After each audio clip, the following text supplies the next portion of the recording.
Bitch, I tried.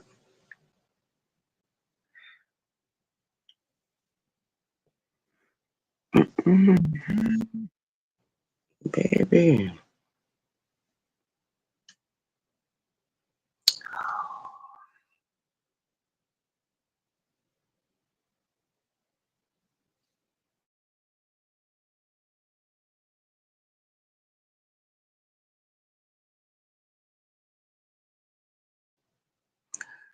Hey, y'all, listen, Linda.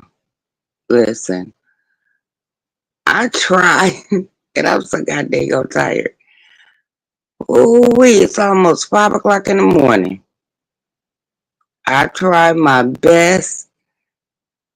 I'm over, baby. I have tried my best. I did. I tried my best. I was like, okay, everything is funny until it's not. Okay. And anybody want to know what's going on with Lovely Love? I tell you in a hot goddamn on minute what's going on with Lovely Love. Because motherfuckers like, what the hell? What the, you know? And that's what I do. Keep it right where it's at, right there.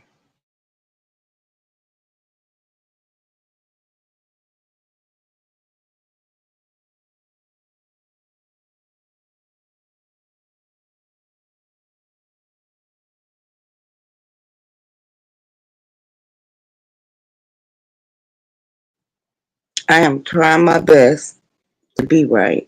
I mean, um, whatever I'm going through, y'all, I'm going through it. And I'm going to be okay. But I love to entertain YouTube and be laughing. I mean, that's just it. And people want you to be like, oh, you serious? And hell no, I'm not serious. I'm not. I'm not. I talk crazy to people and they talk crazy back and I crack up at them and move it around.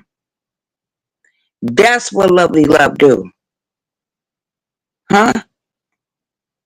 But I know this channel is a little bit different.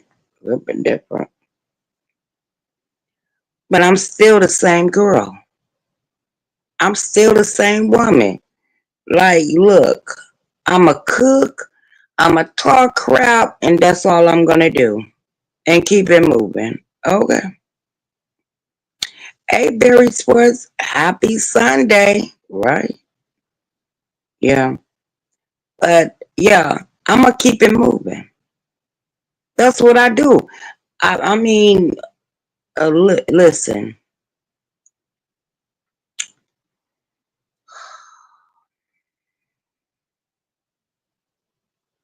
I don't even know why.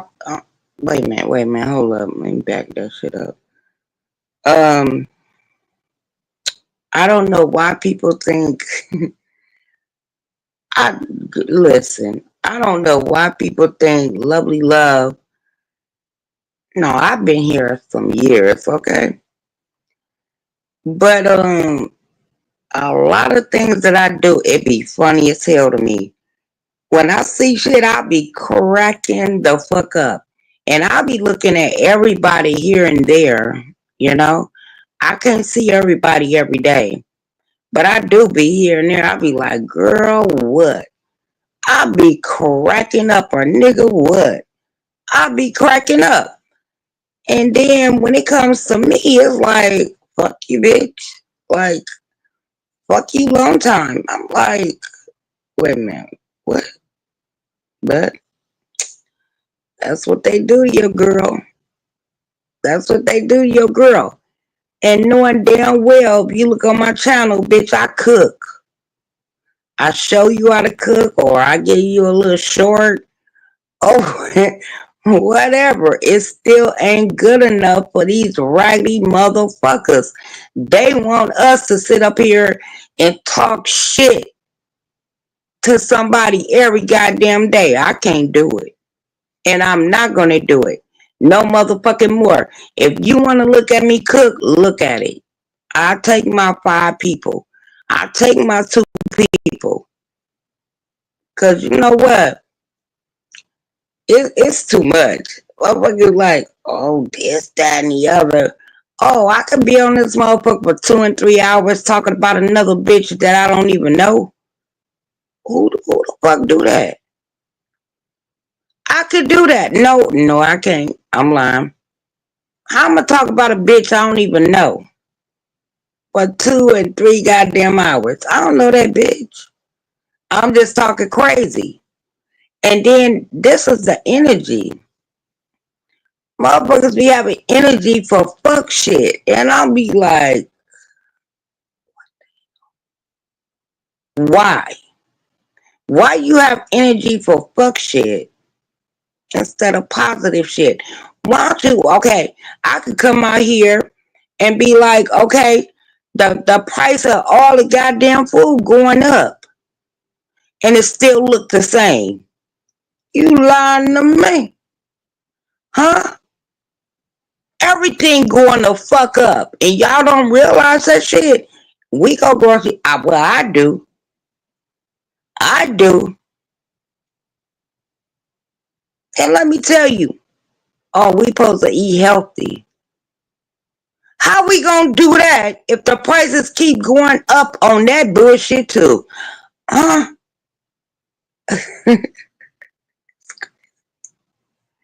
It's crazy. You might as well eat the motherfucking pork to the goddamn guts. You might as well eat the beef to the goddamn guts, because guess what? Keep on eating it. Wait. Eat them goddamn veggies and they high than a motherfucker. They so goddamn high. I'm like, damn, that's a pack of meat, bitch. I mean, we can feed a family off of that. Mm-hmm.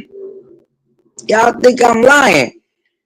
I can get okay, a pack of meat probably just say um $8-9. I can get wait a minute. I can get broccoli that's gonna cost $5 plus weigh it, bitch. Once it go through the cash register, that motherfucker gonna be like $6-7. That's a pack of meat to me. Listen, Linda. Someone please call 911 because we need that bitch. We need 911 because all this shit that's going on, and y'all think we supposed to get up on here and talk crazy and ain't addressing none that's really going on in fucking life. Okay. Keep your goddamn receipts. 911.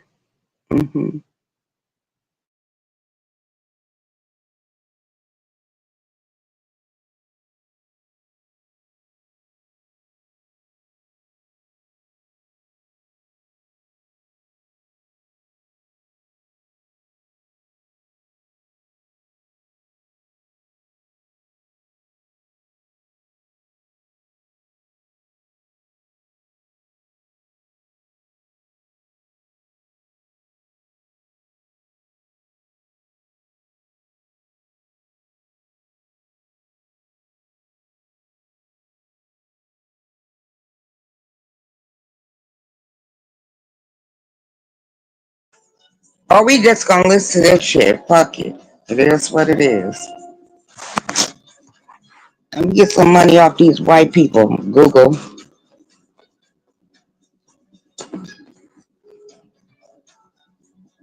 Murderous shit. Murderous shit.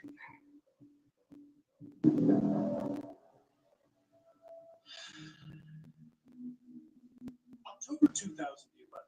Halloween was less than a week away, but the good folks of Potsdam, young and old, were learning that a monster had arrived through.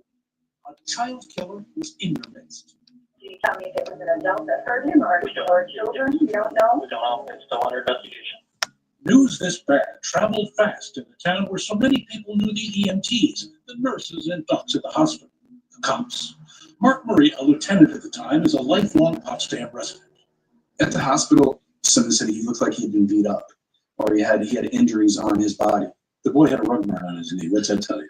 The injuries on the knees indicated, along with other injuries, that there was a significant struggle. There was a violent struggle. This boy fought for his life. What do you think it is? Like a chokehold or fingers around the neck or what? It's a combination of being sat upon and smothered and asphyxiated. So it was a long process. It wasn't an instant death. A chilling headline summed it up. Boy's death is ruled a homicide. Police tell family 12-year-old Garrett Phillips was strangled. No suspects listed. From every indication, this was a very tense scene. This is a crime that does not happen in a place like this. Is there a breaking maniac out there? Yeah, An intruder who kills children? absolutely. Is there someone who is going to kill again, God forbid? But wait a minute. When is a killer? Took flight. Is it true about some violence? Oh, it don't happen here. Molesting children? That one I have. What? But in the fog, a story that You became lying to me. controversial. An unsubstantiated report that Garrett had It been could do it killed by anywhere. one of the kids. Okay. Attorney for the Potsdam Police, Tom Ortati. Who was he with recently? Did he have any issues with other kids? You know, who was he playing with that afternoon? Calls continued coming into the police hotline. Townspeople begging for reassurance from a school principal. We're meeting with our staff right now. The news said that our students that died last night ended up another youth. Back at the crime scene, police were beginning to pick up clues that Doing suggested the most. the possibility that the killer had to be an adult. The police kind of descend in mass. And one of the things they see is that in a back bedroom, there's a window that apparently has been pushed outward. The screen is ajar. So whoever is in there has to leave, and there's only one way out, and that's a second-story window. There's no fire escape. You're kind of up off the ground. The developing theory was that when a cop knocked at the door, that window became the killer's only exit. Police surmised that only a fit adult, not a kid, could make such a dangerous leap. It's kind of a shed structure beneath the window. Yeah, about 10 feet down. Not an easy jump. A cracked tile was a big clue that the killer ricocheted off the shed on his way down to the ground, where police picked up another clue. They find a skid, a kind of a gash in the grass below. And keep in mind, it was a little bit muddy down there. So this is describing whoever the intruder was' exit from the property. Yeah, but basically what they're arguing is that he jumped out of the window, down to the shed, off the shed, into the grass, and ran off. Police wondered if the killer had injured himself on the way down, possibly limping away from Let the me crime see if scene. I'm gonna get strike No for one this. reported seeing someone flee. So police combed the area, looking for fingerprints, shoe prints, DNA. Evidence was collected and sent to the crime lab. Meanwhile, investigators began talking to those who knew Garrett best. Who were the people connected to his life? So Tandy's partners and husbands. Absolutely. The list included ex-husband Casey Collins, former boyfriend John Jones, and her most recent ex-lover, Nick Hillary. Collins and Jones had been with Tandy at the hospital, and they even sat next to her during her interview at the Potsdam PD the next morning. John Jones is to Tandy's left, holding her hand. Casey Collins was quickly eliminated as a suspect because he had a solid alibi that placed him nowhere near Garrett's apartment at 5 p.m. on October 24th. But John Jones, the local sheriff's deputy, got a deeper look. So it's early hours, but something might be going on with John Jones. You just don't know what it is, huh? Potentially, yes. He told police he got home about 5, and he lives just 2 blocks from Garrett's apartment. Police say this is Jones on a very grainy security video across the street from where Garrett passed on his skate ride home. In a police interview room, Jones was asked to roll up his shirt and pants to check for possible wounds and a leg injury. Meanwhile, Tandy was talking to police, and she had some thoughts, strong thoughts. Coming up. They had asked if there was anybody that I could think of that would want to hurt Garrett, and there was only one person that came to mind. When Dateline continues.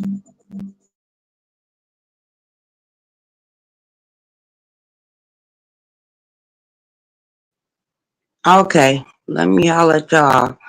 Hey, holy fuck.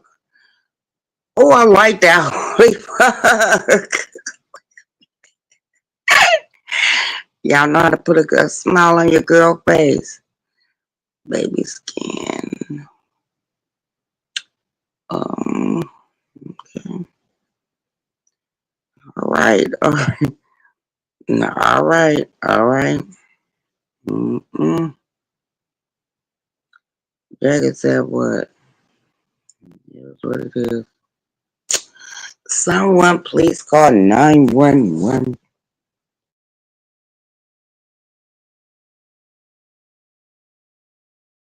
In his glory days. She came to believe it reflected a more controlling nature, and that's what she was telling the cops. He was very regimented. Everything, his day started and ended with his planner. Like 9:30 tomorrow morning, I'm gonna be doing this and such, and 11 o'clock, I'm gonna be Yes. doing this. Very structured. Did he bring that into your life, into the family? He tried. He tried. Wasn't well received. Especially not by Garrett, a spontaneous ants-in-the-pants kid. But according to Tandy, Nick was increasingly acting the drill instructor with both the boy and his mother. If I didn't get Garrett under control or get him on a more strict schedule, then when he got older, I wasn't going to be able to control him. He was just all about control. Was that too much? Was he asking you too much? Very much so. That's not how I am. That's not how my kids were. And he wanted them to change. Tandy said Nick's inflexibility brought it all crashing down. She said Garrett had told her about one incident with one of Nick's children. There was kind of an argument between Garrett and his daughter that turned into an argument between the two of us. He took his daughter's side, and obviously I took Garrett's side. I chose my son. As tensions escalated, and with Nick out of town, Tandy had a heart-to-heart with Garrett. He didn't hold back. He didn't like being in the same house with Nick and his kids, and he wasn't happy.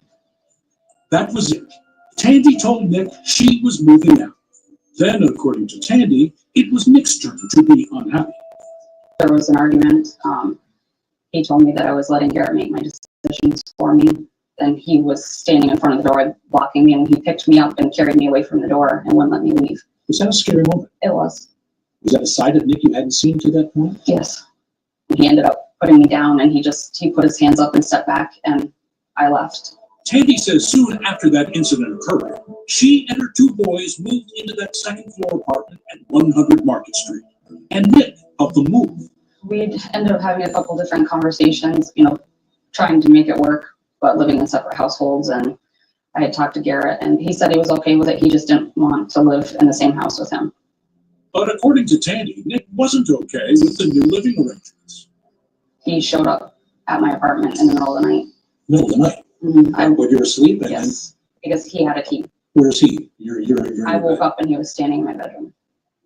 That was it. The final straw in what Tandy saw as Nick's scary transformation. I was angry. So I told him that made me want my key back. I didn't want him to have a key anymore. When you give a girlfriend the key back, that's really the end of it. That's right. Over and out. It was September. Garrett had 1 month to live. The unwelcome drop-in, as well as Tandy's other stories about Nick, made police suspicious. But what to make of her account? She tells a story about looking up from her bed in the middle of the night, midnight or later, and there's Nick. That's what she says. That is not a substantiated account. That is her saying that this happened. Investigators started knocking on doors all over Potsdam to get the lowdown on Nick. Tandy's side didn't pull any punches. Attorney for the Potsdam PD, Tom Mortani. Family, friends, relatives, they all immediately thought, well, there's only one person that we can think of that might do something to Garrett, and that was Nick Hillary. He has reason to have a grudge against Garrett for breaking up this relationship. Essentially, yeah. Still wants to be with the mom. Yep. Tandy's parents gave statements to police. Her mother wrote, "He kept telling me it was Tandy's fault they broke up and that Garrett was a factor." Nick had gone to her parents to basically lobby them to help me get back in Tandy's good graces. I'm good for Garrett. I'm good for her. Help them see the light. As investigators continued targeting Nick, they say they still had the other ex-boyfriend, fellow cop John Jones, on their radar.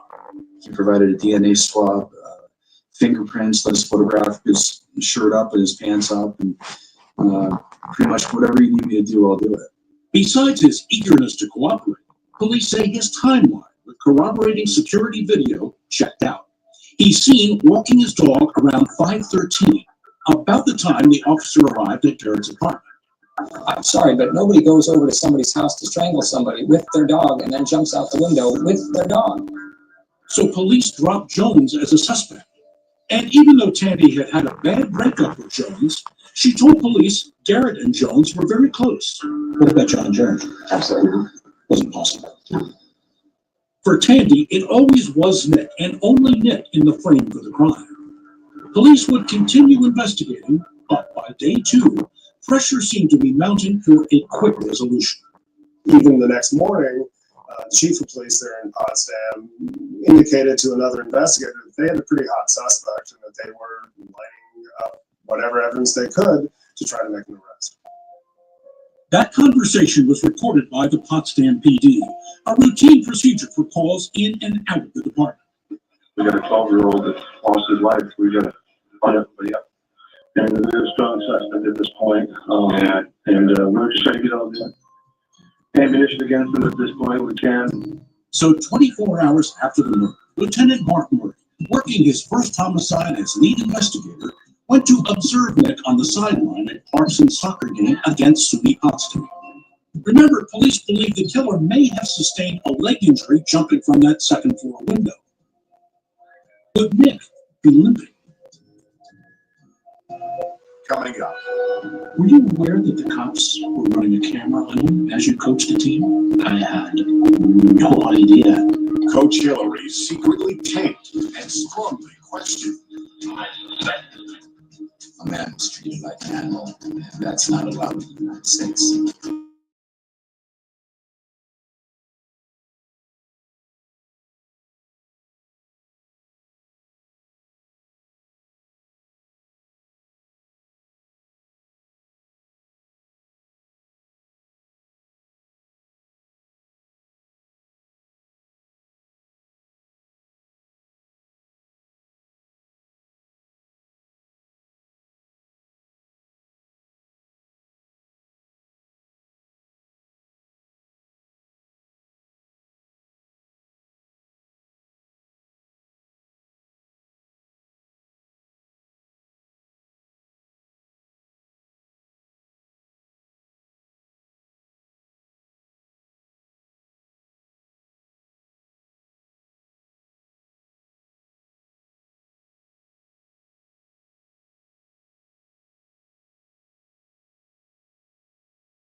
Not long after Garrett Phillips had been strangled, his mother told investigators, Nick Hillary is your killer.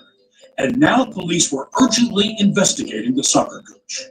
The night after the murder, a team led by Lieutenant Mark Murray aimed a video camera at Nick as he prowled the sidelines while coaching a soccer game.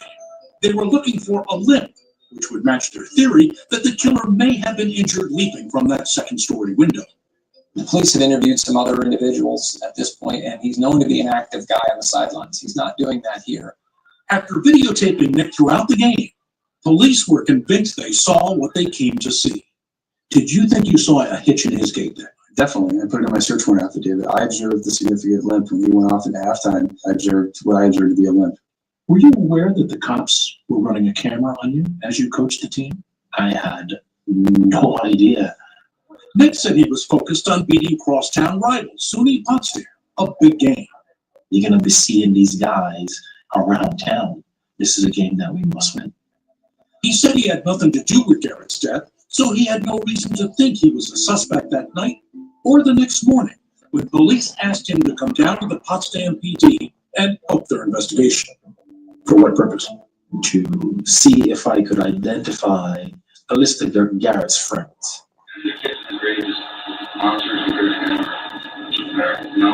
But then the conversation veered away from the list and kids. You're here to help me with something I have I'm clueless about. So I'm clueless about it as well. Nick seemed surprised by the cop's line of questioning. The questions I need answered now is not the questions that help me. What we'd like to do is eliminate you as being part of this whole thing. Am I suspected this thing? No, what we'd like to do, we know everybody's a suspect. That's this whole town's a suspect. Nick now realized he was being accused. He shut down. What time was practice on Monday? Do you remember? I have no clue. What time was the one practice was? Jesse McKinley covered the story for the New York Times. I think at that point, his argument would be, I was scared. This was a scary situation. I seemed to be being singled out for a crime I didn't commit. But Lieutenant Murray had a different take. He believed Nick was not cooperating, and for no good reason. They said no comment. I remember thinking to myself, you know, everyone else here is giving us the information, whether it's relevant or not. If the roles were reversed, I would be doing anything in my power to help figure out what happened to Garrett. Nick was then read his Miranda rights. The two officers got up and barred the door and told me that I'm not allowed to leave. But you hadn't been arrested. I was never arrested.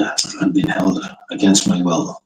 Police were zeroing in on Nick, and they were asking tough questions to his assistant coach, Ian Fairley, at the same time. Fairley told them he had seen Nick shortly after 5 p.m. the afternoon of the murder, and he was acting normal. And this was supposedly 10 minutes after he'd strangled someone to death. You're not trying to cover for it, right? I mean, I know you guys are buddies, but I'm trying to be as honest as I can. I'm going to be honest with you, it kind of looks like you did.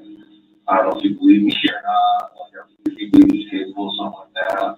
I don't think you're capable of something like that. Actually, I absolutely don't believe something like that. Meanwhile, Nick had asked for a lawyer. He was detained, but still hadn't been arrested.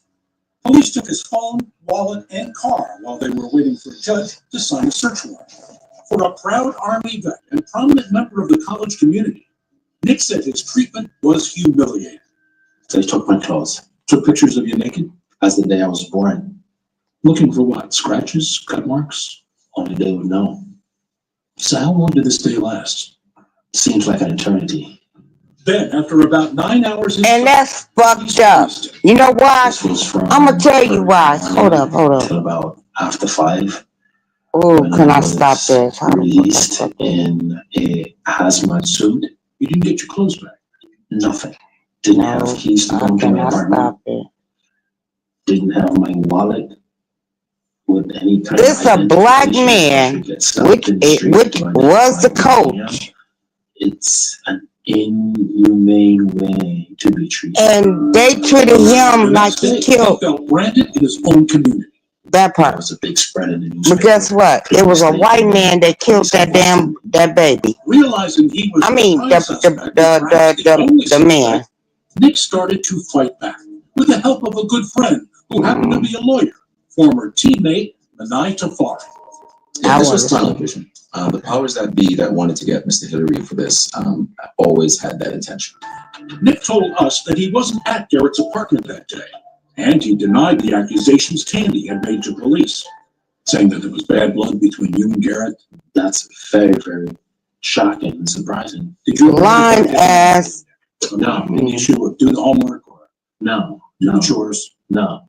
October 2011. How were things with you and Tandy? Things were great between Tandy and I. But not boyfriend, girl. But not boyfriend and girlfriend. Did you want to get back with Tandy? No.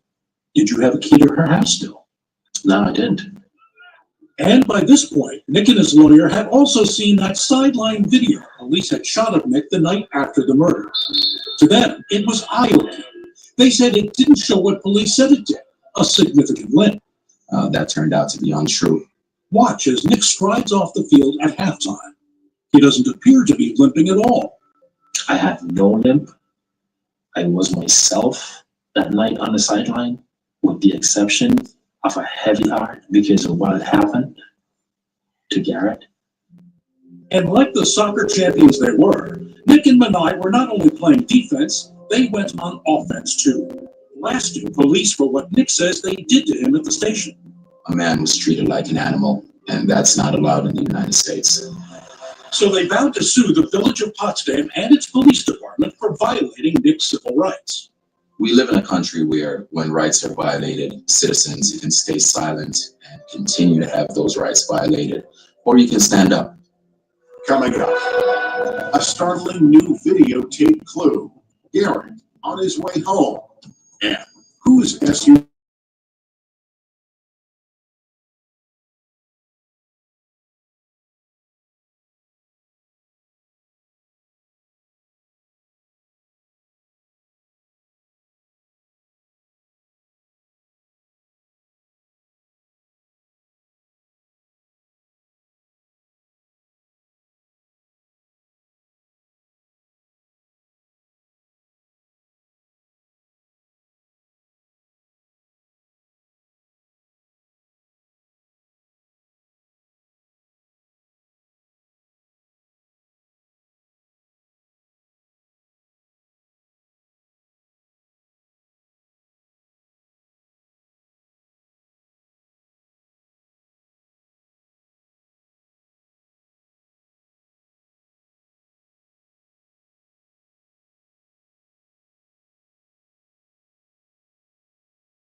The little boy was dead, and Potsdam was in mourning.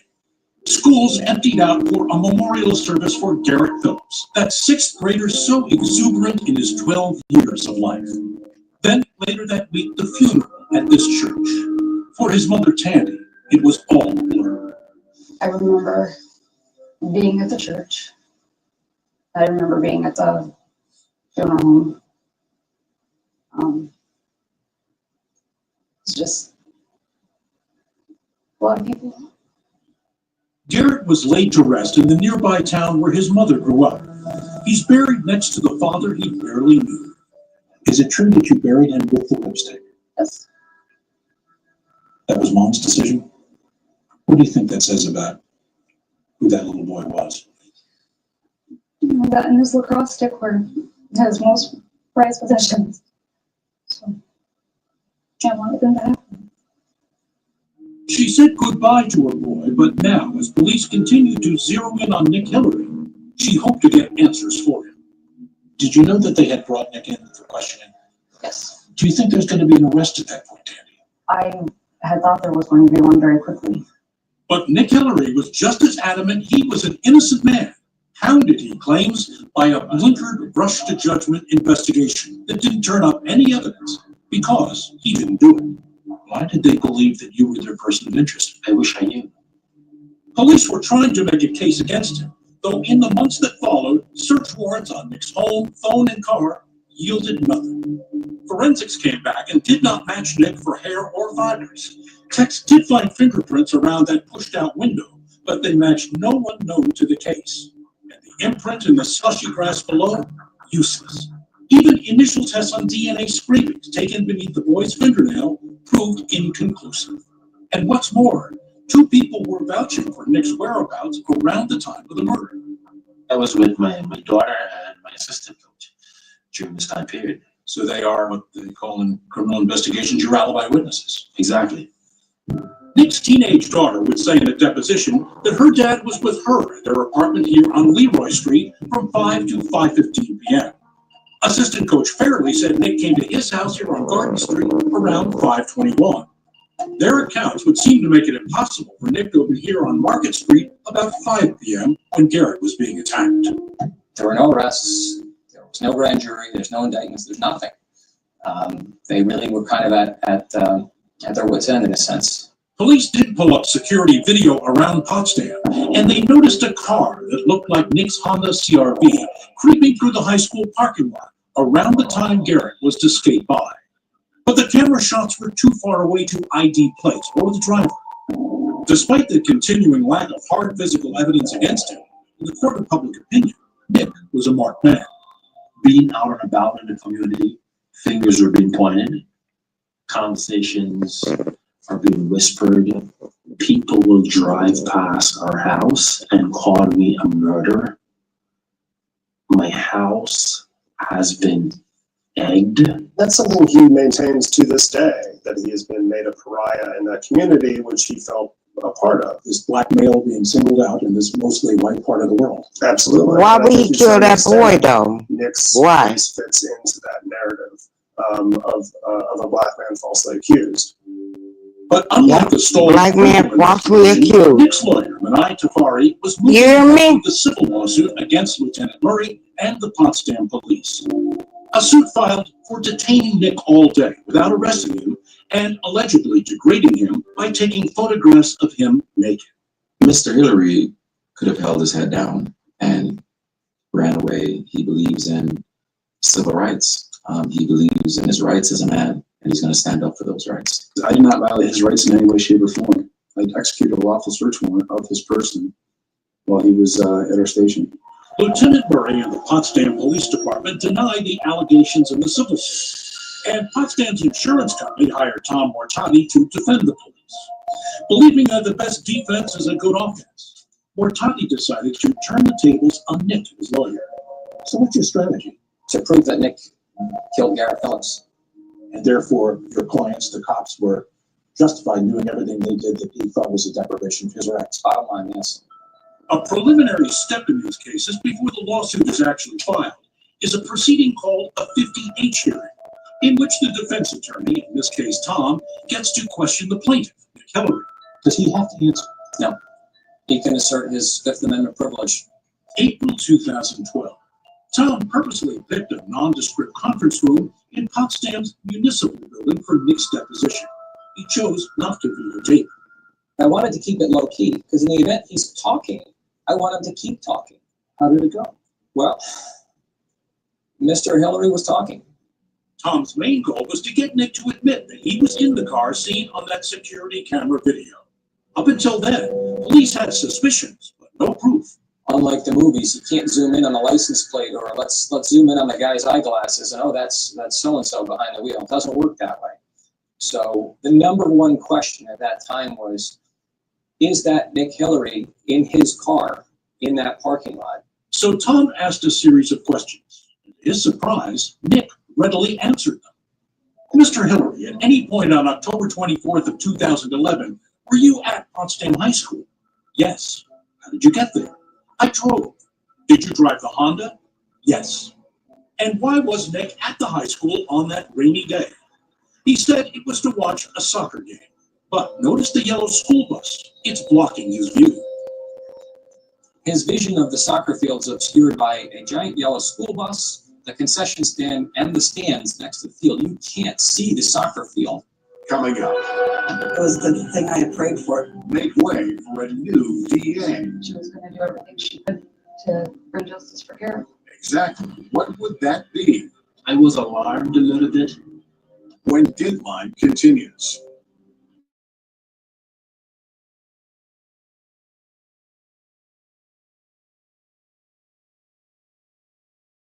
in the killing of sixth grader Garrett Phillips, his ex-girlfriend's son. The motive, investigators say, revenge. There's no physical evidence that links Nick to the crime. But now there is something new. Nick's own words. Here again, Dennis Murphy. Attorney Tom Mortati was defending the Potsdam Police Department in a civil lawsuit brought by Nick Hillary.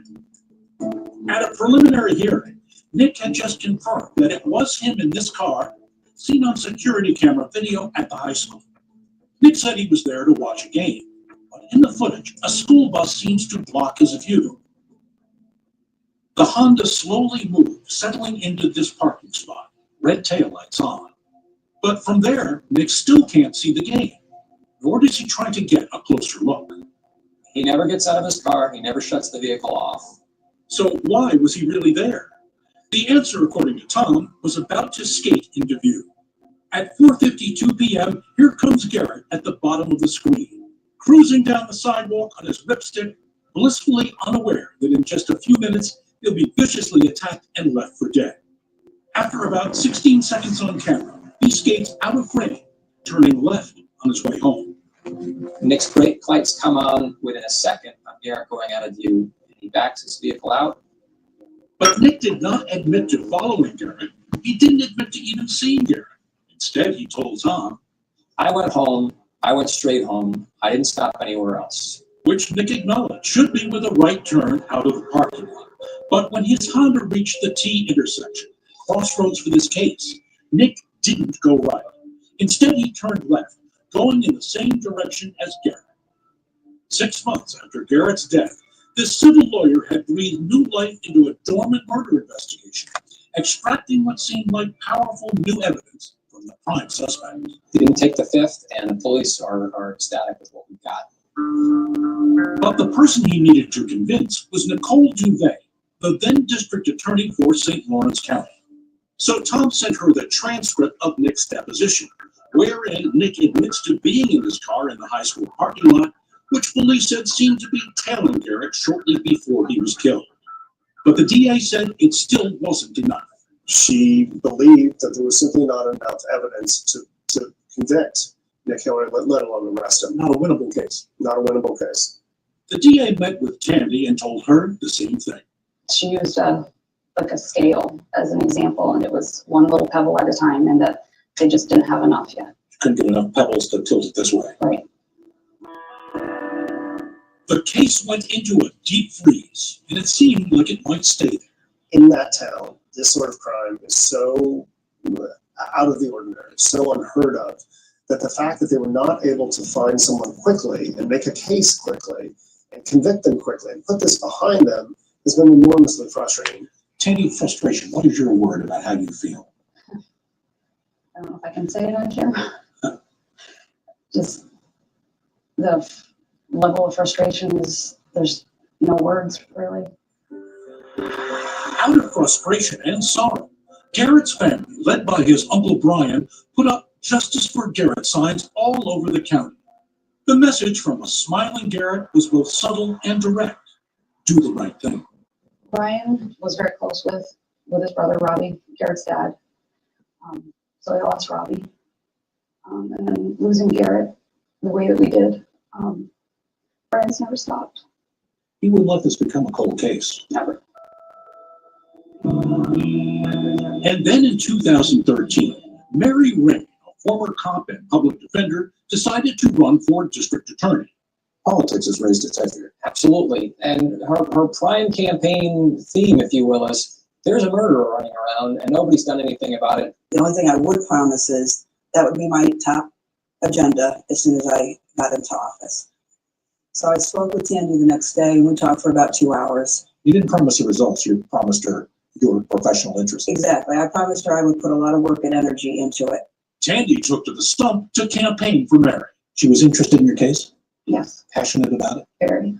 She was going to do everything she could to bring justice for Garrett. 10 days before Election Day, Mary knew she still had ground to make up if she had any hope of becoming the new DA.